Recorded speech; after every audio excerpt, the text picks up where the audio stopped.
When I look back on my life, it's always the house I remember first, the sprawling white mansion with tall columns, sitting just outside Seattle on a road lined with old maples and cherry blossoms.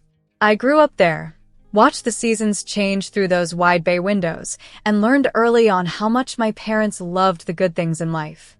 Richard and Linda Sullivan, my parents, had built a name for themselves in the city. Sullivan's Luxury Motors was the place for high-end cars. Our family name was printed on billboards, in local magazines, and on invitations to nearly every charity gala in the city. It felt like the whole world knew us, or wanted to. Ours was a world of comfort and routine, where money solved most problems before they even started. On Fridays, my father would return from the showroom in a new Mercedes or a classic Mustang, and my mother would plan the weekend's parties with her friends, women in pearls and men in tailored suits, sipping wine from Europe and laughing as if nothing in the world could ever go wrong. I had everything I could ever want: private schools, music lessons, trips to Los Angeles and New York.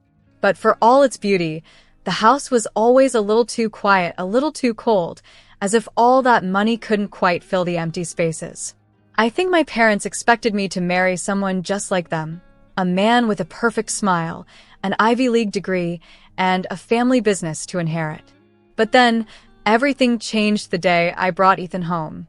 I can still see him in the doorway, sunlight bouncing off his leather jacket. He wasn't dressed like anyone my parents knew. His jeans were worn at the knees, his boots carried the marks of honest work, and his hands always seemed to have a bit of grease under the nails, no matter how much he washed them. And he rode a motorcycle, a loud, beautiful Harley-Davidson that seemed out of place in our polished driveway among all the Range Rovers and Autos. My mother's eyes were wide, her lips tight. My father's expression was unreadable. They asked polite questions at first about Ethan's family, where he grew up, and what his parents did. I watched their smiles fade as Ethan talked about his love for bikes and how he spent his days working at a shop. He didn't mention the size of the shop or how well it was doing. He just said, "I'm a mechanic. I fix motorcycles and help people get back on the road." He talked about engines like they were old friends. My mother's jaw clenched. My father looked out the window. Later, in the kitchen, my mother leaned in close and whispered, "You'll regret marrying that poor mechanic." Her voice was soft, but the words stung. I tried to explain that Ethan was more than his job, that he made me laugh, made me feel alive in a way no one else ever had. But she just shook her head. "You don't understand, Patricia. Life isn't as simple as you think. Money matters, stability matters. You're used to a certain way of living. Don't throw it away for some dream." She was trying to protect me, I know now, but in that moment, it felt like she was shutting a door. That night, my father called me into his study. The room smelled of leather and old books, and the city lights glowed in the distance. He didn't waste any time. "Patricia, listen to me," he said, his voice cold and hard. "If you go down this road, there's no coming back. We can't support you if you choose him. It's your life, but you need to be prepared for the consequences." I tried to speak, but before I could even get a word out, he slammed his fist on the desk. "Shut up, there's no need to say anything, go away." I had never seen him so angry. It was the last thing he ever said to me in that house. That night, I packed my bags. I could hear my mother crying behind her closed door, and my father pacing in his study. I took one last look at the grand staircase, the family photos on the wall, and the piano where I learned to play Clair de Lune as a child. I thought about all the years spent trying to be the perfect daughter in the perfect house, and how none of it meant anything if I couldn't be myself. Ethan was waiting for me outside, sitting on his bike under the streetlight. He stood up as I approached, worry etched across his face. "Are you sure?" he asked quietly. I nodded. My heart was pounding, but I knew that whatever the future held, it would be mine, ours, to shape. I climbed onto the back of his motorcycle, wrapped my arms around him, and we drove off into the night. We didn't have anywhere fancy to go. Ethan's house was a small bungalow on a tree-lined street in Portland, about 3 hours south. It wasn't much to look at from the outside, just 2 bedrooms, a tiny kitchen, and a garage overflowing with bikes and tools. But the minute I walked in, I felt something I hadn't felt in years: warmth. There were photos on the walls, laughter in the air, and the smell of fresh coffee lingering in the kitchen. The neighbors smiled when we arrived. Mrs. Ramsey from across the street brought us cookies, and Ben from next door offered to help move my bags. It wasn't always easy. I missed my parents, missed the comfort of never worrying about money or what tomorrow might bring. Some days, I wondered if I had made a terrible mistake, if my mother had been right all along. But every morning, Ethan would make me breakfast, his hands gentle despite all the hard work they'd done. We would sit on the porch, watching the sunrise, talking about our dreams and plans for the future. I found a job at the library, and for the first time, I felt like I belonged, not to a name or a house, but to myself. Looking back now, I realize the house in Seattle was never really a home. It was just a place to live, full of things and rules and expectations. My real home was here, with Ethan wherever that might be. In choosing him, I had chosen myself, and I knew, deep down, that I would never regret it. If someone had told me a year before that I would one day call a 2-bedroom bungalow in Portland home, I might have laughed. Yet there I was, waking up each morning to the soft hum of Ethan making coffee in a cozy kitchen painted sky blue. The curtains fluttered in the gentle Oregon breeze, and sunlight spilled across the worn wooden table where we ate breakfast together. Usually eggs or toast, sometimes pancakes if Ethan was feeling ambitious. It was a small, old house with a creaky floor and a yard full of wild daisies, but for the first time in my life, I felt truly at peace. The adjustment wasn't always easy. At first, I kept comparing our lives to what I'd left behind in Seattle. I missed the endless hot water, the walk-in closets, and the kitchen filled with Italian marble. I missed the security of knowing there was always money for anything I might need. There were moments I doubted myself, especially when I saw Ethan come home late, tired, and with grease smudged on his arms after hours spent at a shop. I wondered if I had made life harder for both of us by choosing love over comfort. But those worries faded as I settled into my new routine. Ethan worked at his garage most days, sometimes fixing old bikes for loyal customers, other times helping people who just needed advice on a rattle in their engine or a new set of tires. He had a way with people. He listened, really listened, and never talked down to anyone. Sometimes I would sit in the garage with him, watching as he explained how an engine worked or why a certain model needed special care. The satisfaction on his face when he got an old bike running again was better than any fancy dinner or shopping trip. I started to see his world through his eyes, simple, honest, and full of possibility. My days were different too. I applied for a job at the local library, a beautiful old brick building just 10 minutes from our house. The interview was less formal than I was used to. The head librarian, Mrs. Thompson, wore a cardigan with cats on it and offered me a cup of tea before asking about my favorite books. I was hired on the spot. The pay wasn't much, but I didn't care. I loved being surrounded by books, helping children discover new stories, and chatting with regular patrons who came in every week for the latest bestsellers or to discuss a classic novel. Evenings became my favorite time of day. After work, Ethan and I would eat dinner together, sometimes something as simple as grilled cheese and tomato soup, sometimes a stew simmered all afternoon in our tiny slow cooker. Then we would take long walks through the neighborhood, hand in hand. We'd talk about everything and nothing, our childhoods, our dreams, places we wanted to visit someday, the names we liked for future children. Portland was quieter than Seattle, more relaxed, and it suited us perfectly. I found myself smiling for no reason at all, just grateful to be exactly where I was. We made friends, too, real friends, not just acquaintances from high society parties. Our next-door neighbors, Kate and Ben, were around our age and quickly became our closest companions. Kate was a nurse who worked long shifts at the local hospital, and Ben taught high school English. They'd invite us over for board games and pizza on Friday nights, or we'd have impromptu barbecues in our backyard, stringing up fairy lights and laughing late into the evening. Across the street lived Mrs. Ramsey, a widow in her 70s who always wore bright scarves and baked the best sourdough bread I'd ever tasted. She treated us like her own grandchildren, popping by with fresh loaves or invitations to her garden, where she grew roses and sunflowers. Money was tight. I learned to stretch every dollar, planning our meals and skipping things I used to take for granted. We rarely ate out, and vacations were day trips to the coast or afternoons at the park. Yet somehow, it didn't matter. There was a freedom in living simply, a joy in knowing that every small treat, a movie at the old theater, a new pair of boots for Ethan, a bouquet of tulips from the market, was special, not just expected. I also found a new passion, writing.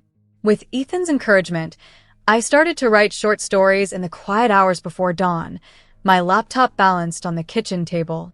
At first, they were just for me. Tales of love, heartbreak, and hope, inspired by the people I met in our new life. But after a while, I built up the courage to share them with Kate and Mrs. Ramsey. Their praise was gentle and honest, and they pushed me to submit a story to the local paper. I'll never forget the thrill of seeing my name in print for the first time, or the way Ethan celebrated, picking me up and spinning me around in the living room until we both collapsed in a fit of laughter. As time passed, my parents' voices faded in my mind, replaced by new ones, neighbors, co-workers, friends. My father's harsh words no longer haunted me. The distance between us grew, but it hurt less as I built a life that was entirely my own. Sometimes I wondered if they ever thought of me, or if they still believed I had made a terrible mistake. But every time I doubted, Ethan would remind me with a quiet smile or a gentle touch that happiness wasn't measured by bank accounts or last names. It was found in shared cups of coffee, in evenings spent watching the rain, in love that grew stronger with each passing day. One night, as we sat on our porch with mugs of hot chocolate, watching the stars blink above the city, Ethan turned to me and said, "You know, Patricia, I wouldn't trade this for anything." I squeezed his hand and smiled, realizing that I felt the same. Our house might have been small, and our bank account might have been thin, but our hearts were full. We had built a life together. One brick, one laugh, one quiet moment at a time. I used to think I needed everything: wealth, status, approval. But in that little house, in a city that felt brand new, I discovered the only thing I really needed was love and the courage to follow my heart. Nearly a year slipped by as Ethan and I quietly built our new life in Portland, but beneath our happiness, there was always a distant ache, a faint, persistent longing for the family I'd left behind. I often thought of my parents, the house, and the world I'd grown up in, but I also knew that my father's words had drawn a line between us, and I had chosen not to cross it. My letters went unanswered. Calls rang without reply. Sometimes, late at night, I wondered if I would ever see them again, not just as people at a distance, but as family. Then, one cool October morning, everything changed with a single headline. I was shelving books at the library when Kate rushed in, breathless, holding the latest edition of the Seattle Chronicle. The front page was impossible to miss. Sullivan Luxury Motors faces huge debts. Bankruptcy declared. There was a grainy photo of the showroom, the same place where my father had posed for glossy advertisements, now pictured behind a row of somber-looking lawyers. I stared at the words, barely able to process them. I could almost hear my father's voice, proud and steady, and imagine my mother at the window of our old house, her hands trembling as she watched the news unfold on television. The story spread quickly. Within days, I heard customers at the library murmuring about it. Some spoke in hushed tones, others with thinly veiled schadenfreude. It seemed like everyone had an opinion. I wanted to defend my parents, to remind people that behind every headline real people were hurting, but instead I found myself silent, my thoughts a tangled mix of sadness and worry. My parents had built their lives around the business. Their reputation, their friendships, even their marriage had always seemed to revolve around the success of Sullivan Motors. What would they do now, with everything gone? Ethan was gentle when he heard the news. He set aside his tools, washed his hands, and wrapped me in a quiet hug. "I'm so sorry, Patricia," he whispered. There was no judgment in his voice, only compassion. That evening, we sat on the porch, sharing the silence. I kept replaying memories, my father's booming laugh, my mother's elegant dinner parties, the echo of music through the house on Christmas Eve. It was hard to believe all of it could simply vanish, swept away by debts and bad luck. Within a week, the mansion I'd once called home was up for auction. The official notice arrived by certified mail, the ink sharp and impersonal, foreclosure sale, all contents and property to be sold to settle debts. My hands shook as I read the details. The auction would be open to the public. Anyone with enough money could walk through those familiar doors, could bid on the home where I'd taken my first steps and learned to play piano. When I showed the letter to Ethan, he studied it quietly, his face unreadable. The next morning, without a word, he bought 2 tickets to the auction. I watched him print out the confirmation email, tuck it neatly into his wallet, and pour me a cup of coffee. "Patricia," he said softly, "I think we should go." A part of me recoiled at the thought. The idea of returning to that house, not as a daughter, but as an outsider, filled me with dread. But another part, some old, stubborn piece of me, needed to see it, to say goodbye on my terms. I agreed, my voice barely above a whisper. The day of the auction was gray and drizzling, the sky hanging low over the city, as if even the weather mourned what was about to happen. We drove north in silence, passing familiar landmarks that triggered 1,000 memories.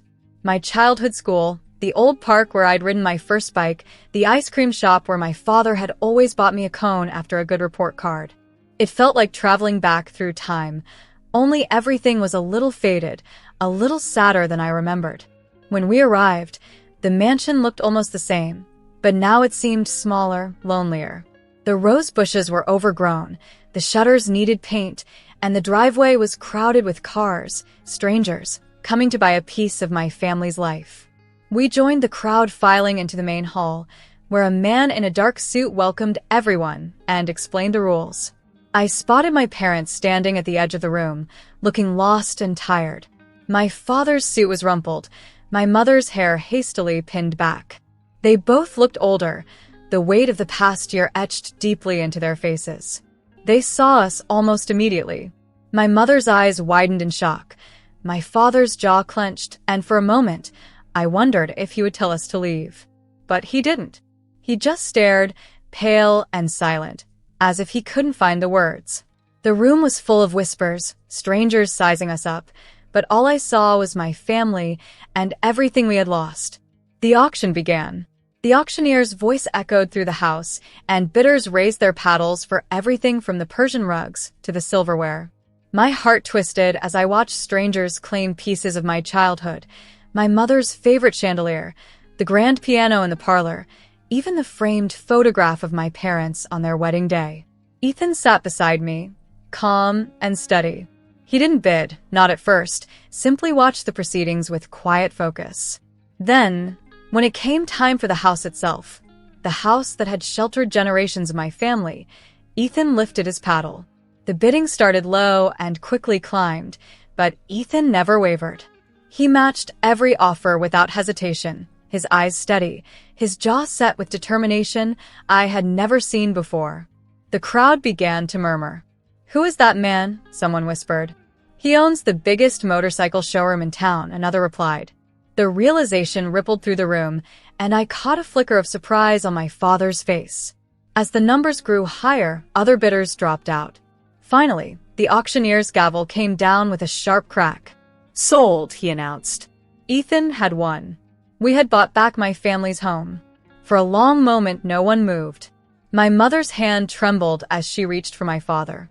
My father, for once, could not meet my gaze. He looked so small, so humbled, standing in the shadow of everything he'd lost. As we walked out of the room together, I felt a strange mix of sorrow and hope. The house was ours now, but it would never be the same. Still, maybe, just maybe, this was the beginning of something new. The days that followed the auction passed in a haze of disbelief, emotion, and quiet reflection.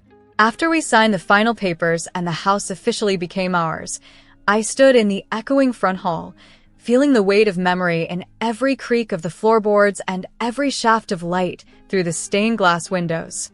My parents lingered near the grand staircase, unsure of what to do next. They were no longer the powerful hosts greeting guests in evening attire.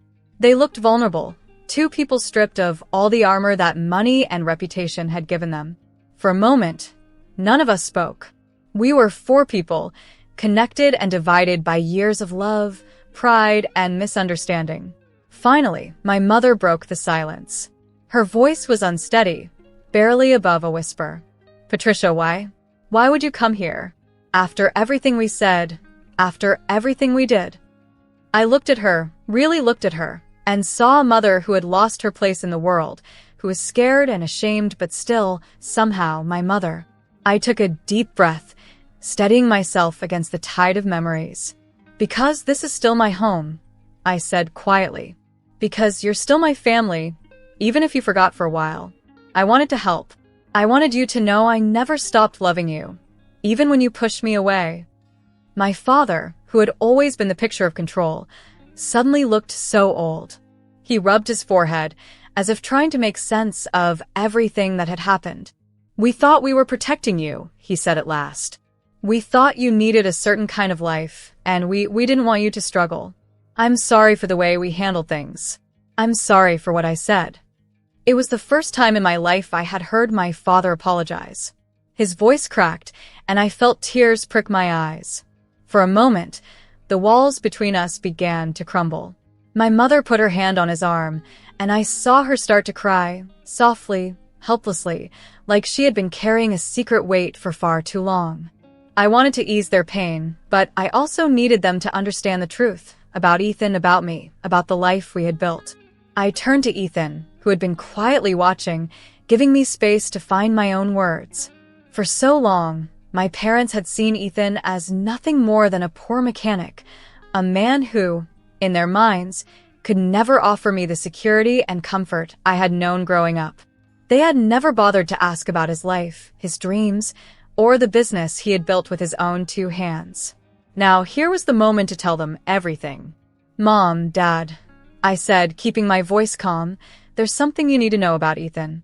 He isn't just a motorcycle mechanic. He's the owner of Ethan's Wheels, the biggest motorcycle showroom in Portland. He has spent years working hard, building his business from scratch, helping people, and creating jobs. The shop employs 50 people now.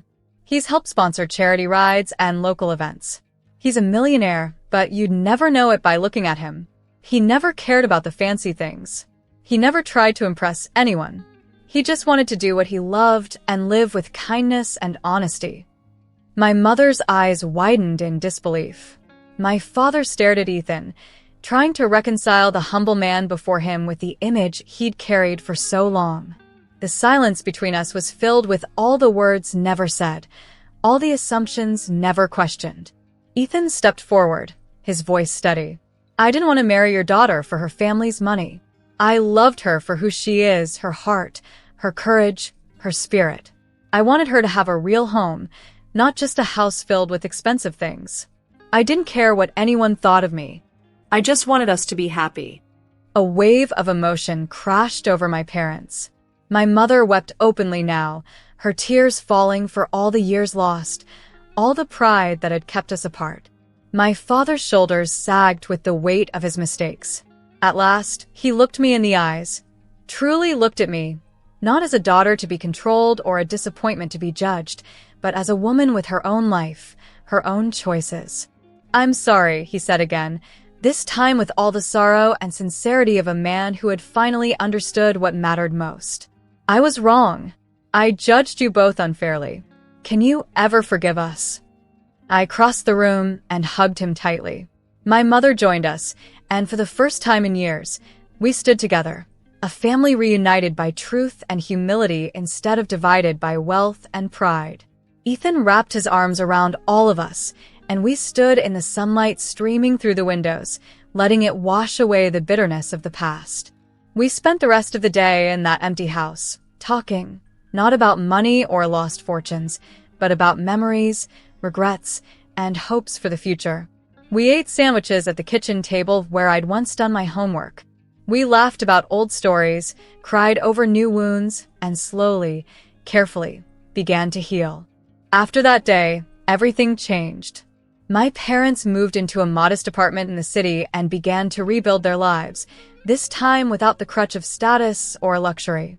We visited often, sharing dinners and walks in the park, creating new memories in simpler surroundings. There were awkward moments and difficult conversations, but there was also forgiveness and, eventually, genuine joy. Ethan and I continued our life in Portland, but we were never alone again. My parents grew to admire Ethan's quiet strength, his generosity, and his sense of humor. They saw, finally, that happiness is measured not by the number of dollars or pounds in your account, but by the love you give and receive. Sometimes, people ask me about my story, how I could walk away from everything, how I found the courage to start over. I tell them that I learned, in the hardest way, that the heart is the only compass worth following, that you should never judge a life by what you see on the outside. That love, not money, is what builds a home and binds a family. If I could speak to my younger self, standing in that grand Seattle house, I would say this: don't be afraid to lose what isn't truly yours. Have faith in the people you love and in yourself. Life will surprise you in ways you can't imagine. And sometimes, you have to lose everything to discover what matters.